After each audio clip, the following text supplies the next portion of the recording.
No, that's a snakehead. Snakehead. That's a northern snakehead. Really? Yeah. Looks like they got it.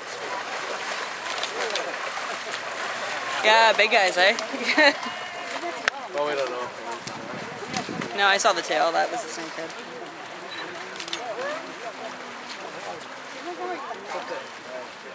Wow.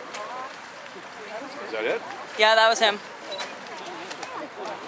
High five. Yeah, that was definitely a snakehead. That was pretty big.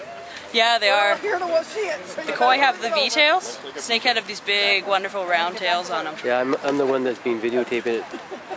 Oh yeah? I just look kind of a little bigger than the one I was videotaping. That's a northern, definitely.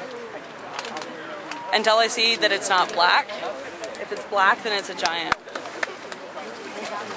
If it's northern, it's got those big stripes on it.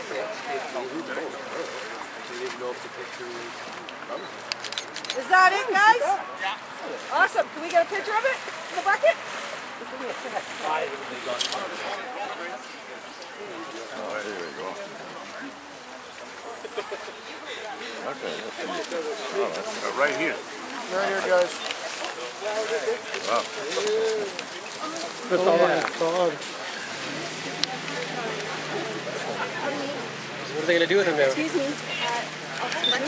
No. Keep him alive? I mean, you can't just push yourself in. It'll end up in the museum, but Yeah. they're going to do some DNA analysis and Open that mouth up. age it. Great. Which one you actually grabbed it? Over there, Kenji Miyazaki. Looked like he just spotted it from a ways away. Yeah. Is that as big as he thought it was? More than one? That's what we're worried about. It's our afternoon to see if there's more. Don't know. Yeah. Haven't looked yet. Sorry, you said you're going to keep looking for the left. Yeah.